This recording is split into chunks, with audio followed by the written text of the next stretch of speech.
You want to hear from the body language doctor? Oh, the Bucks. The body language is it's. By the way, confirmed because after the game, Chris Haynes wrote a piece of Bleacher Report about how Bobby Portis challenged Adrian Griffin in a polite way, but challenged him in the locker room because Griffin was talking about we got to do the rebounding weather, and Portis was like, we got to execute better. This is and it was enough to have a splashy Bleacher Report story, but the body language doctor did not like what he saw from the Bucks today.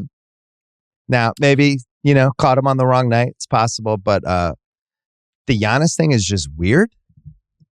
It's just weird.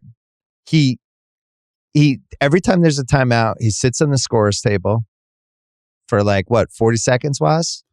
Dude, he would cut. So as the timeout started, he would stay at the scorer's table and sit down.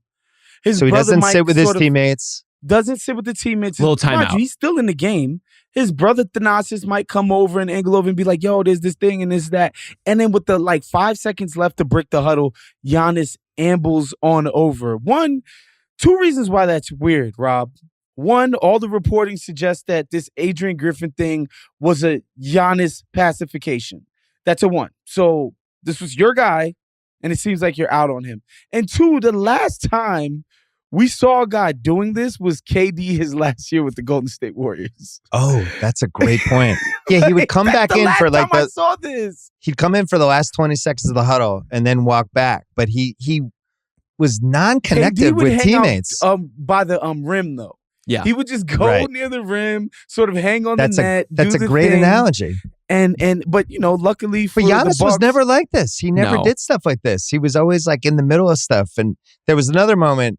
They were shooting free throws, Indiana. And Giannis was at the low block about to waiting for the first free throw. And Griffin took him out. And the guy comes in. I think they called him Poe.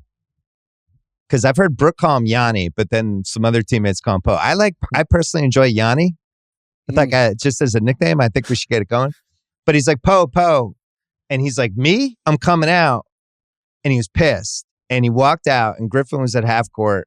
And every time a player walks by the coach, they do they'll slap five or whatever. It was just fucking walk by him, just right by him. Silence. And then he came back in 2 minutes later. But we were like, whoa, because we were sitting right there watching it. We were like, oh, that's what I did awesome. when I didn't get the call for the Sea of Love rewatchables. I just coasted right on by you. Yeah, but so we had that. We had, Dame's not exactly Mr. Charismatic on any team. That's just he does his own thing. I mean, that's it. Yeah. I didn't feel like he was any different, but in fairness to Dame, it's tough to come in there. No, he's all just these guys Dame. have already been there. Same guy, yeah.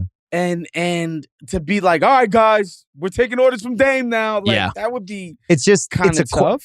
It's a quiet team, except for Portis.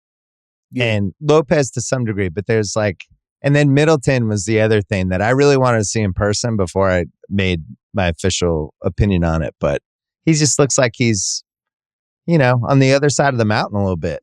Yeah. He's not the guy from the 2021 playoffs anymore. He's older, and I don't feel like he moves side to side the same way. I thought it was tougher for him to beat guys off the dribble. He's just a different version of Middleton.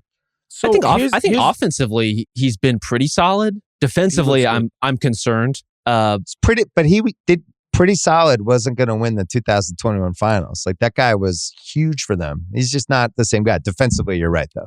Yeah, and that's where you hope that by playoff time, Chris is looking a little bit more spry, a little bit more agile. He has put up points, and when he's been on the floor, by and large, the Bucks have been very, very good this season. I think the concern, and if I were Giannis, if I'm putting myself in his head as assistant to the body language doctor, I'm not sure what my jurisdiction is here exactly. You're the physician's assistant. Yeah. Rob Mahoney's going to come in now and see you and take your blood. We got to pay the bills somehow. If I'm putting myself in Giannis's head, I'm not worried about Chris or Dame so much. Or even Brooke. I'm looking at everybody else. And I'm looking at, in this game, we can look at these tournament games as a statement for someone like Tyrese Halliburton. Tyrese Halliburton has announced his presence to a wider swath of audience, stepped up in every situation you can step up as a star in these games. But it's also about which role players are ready to compete like this. And on Indiana's side, you've got TJ McConnell making big plays. You got Andrew Nembhard coming in and making big plays against the zone. Yeah, swinging quarters. Isaiah Jackson having like big stretches in this game. And if you're Giannis, you're looking at Marjon Beauchamp and AJ Green and Andre Jackson, who can barely get in the game, against a Pacers team that went 10 deep and beat you. And I think that is where the win gets out of your sails a little bit. Yeah, that's a good point. Well, that's what happens when you trade assets over and over again for supporting characters. At some point, you run out of assets, and you got Beauchamp, and they gave Andre Jackson a look. Who is that? Our guy AJ Green came in. You got a couple minutes. I'm a fan of AJ Green. I think we were like, "What's going on here?" Sniff. Yeah, he did some sniffing. Get some more looks, and obviously Pat Connaughton didn't play today. Yeah, no, he did not. If you're missing Pat Connaughton that much, it's that's kind of part of the problem. But here's what I'll say: my man Eric Neem, my former colleague at The Athletic, put out a piece today, and it was talking about how come the Dame and Giannis pick and roll partnership has not come out like gangbusters yet. Yeah, and essentially the piece makes the point that one, Giannis isn't used to doing this yet, which I think he'll be better at. And two, the spacing has been weird. And somebody's supposed to be coaching that up, y'all. And somebody fired Terry Stotts, one of the most respected offensive minds in the whole league, 2 days before the season. And so I'm like, Bobby Portis is calling you out in the locker room. Look, these contracts is guaranteed now. Like, I don't want to call for people's jobs, but come on now. The writing's on the wall, folks. It's a little rocky. Well, there's that other stretch when, remember when Giannis was super mad because he didn't get the ball for like 4 minutes? And, I mean, every time they gave Giannis the ball, he just went to the rim, neither scored or dunked or missed a layup, but was just getting great shots over and over again. I think you're right, Rob, about the yin and yang of the Dame and Giannis and just him trying to learn to play with somebody who has a usage rate like that. Yeah. And, in the old days, it was always like, all right, Giannis, come bail us out. And now they also have to get this Dame thing going. Dame had a weird game because he was really bad.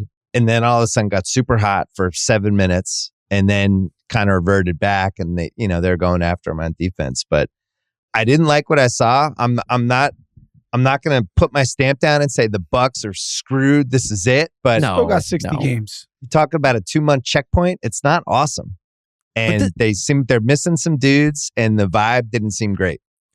The vibe might not have seemed great, but this was a sick game. Yeah, it was awesome. Absolutely. Like Giannis was unbelievable. And here's the thing: if we're going to say the Pacers played great and the Bucks were with them every step of the way, basically, right? I think the Bucks. This was not a good Bucks game, but I thought Giannis played well. Yes, I thought Dame, again, as you said, Bill, had a very weird night overall. Outscored by Miles Turner, Damian Lillard was, which that's not a winning recipe for the Bucks by any stretch. Right. But yeah, I'm not abandoning ship on Milwaukee yet. There's way too much here to work with. I'm not abandoning ship. All of these criticisms are based on a team that we think can win the championship, right? Yes. Like they're not OKC where if they make the second round this year, we're going to throw them a parade and pat them on the ass. Like the expectation is championship or bust this year. And so that's what the criticisms are based on. Obviously, it's not time to abandon ship and, burn up all of your Bucks futures. Good. Like, we still got time here, guys. 60 games.